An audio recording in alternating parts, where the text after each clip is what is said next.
62 दिसंबर में कश्मीर में रसूलुल्लाह सल्लल्लाहु अलैहि वसल्लम का मुंह मुबारक चोरी हो गया। क्या आप जानते हैं कि 8 लाख मुसलमानों को उस वक्त ईस्ट पाकिस्तान में ढकेल दिया गया? 8 लाख, ये डेटा है उसका।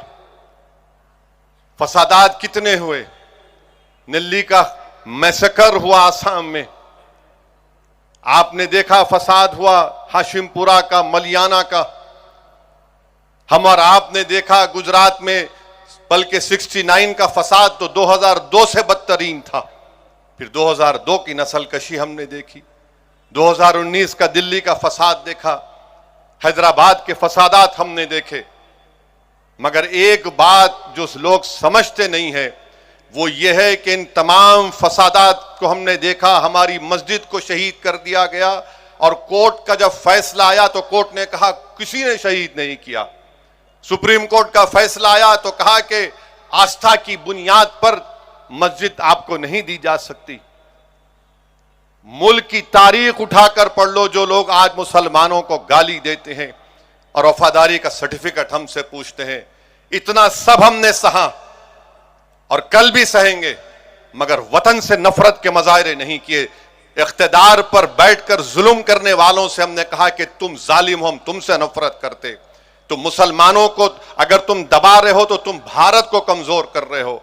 अगर भारत एक दुनिया का अमनगाह बनना चाहता है, एक डेवलप कंट्री बनना चाहता है, कैसे बनेगा जब आप 19 करोड़ मुसलमानों को इस तरह हिकारत की नजर से देखेंगे, उनसे नाइंसाफी करेंगे। और संविधान में राइट टू इक्वालिटी जो है वो सब्सटेंटिव इक्वालिटी है, आप उसको भूल जाते हैं। मस्जिद का फैसला हमारे खिलाफ आया तो क्या किसी मुसलमान ने कोर्ट में जाकर किसी जज के ऊपर जूता फेंका?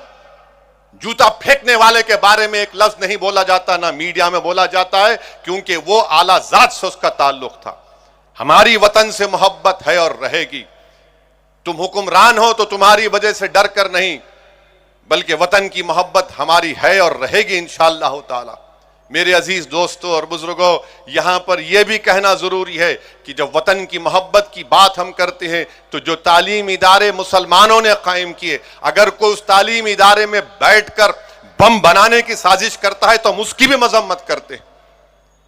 एक इदारा बनाना कितना मुश्किल काम होता है, और ऐसे जालिम लोग हैं जो एक मदरसे का कमरा नहीं बना सकते, जो स्कूल का कमरा नहीं बना सकते, जालिम अमोनियम नाइट्राइट लेकर बैठते हैं।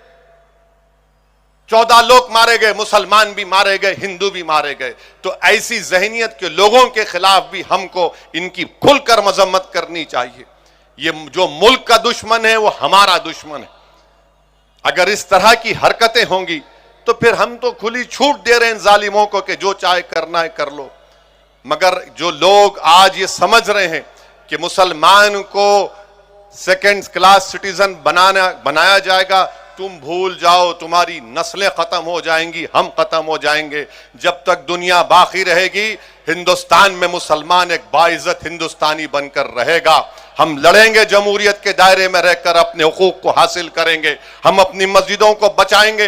तुम एक मस्जिद को शहीद करें मगर हम लाखों मस्जिदों को आबाद करेंगे।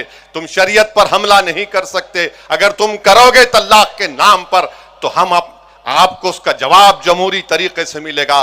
बहरहाल मेरे अजीज दोस्तों और बुजुर्गों, ये वक्त इत्तेहाद का है और हमको और आपको इस वतन को बचाने के लिए जिस तरह हमारे बुजुर्गों ने अजीम कुर्बानी दी, उनकी कुर्बानियों को याद करते हुए हमको इस वतन को और मजबूत बनाना है। याद रखिए, जो लोग आज नफरत के मजाहरे कर रहे हैं वो वक्त के हुक्मरान जरूर है, मगर वक्त उनके साथ नहीं है, वक्त हमारे साथ रहेगा इंशाअल्लाह। वाखिरु दावाना अल्हम्दुलिल्लाहि रब्बिल आलमीन।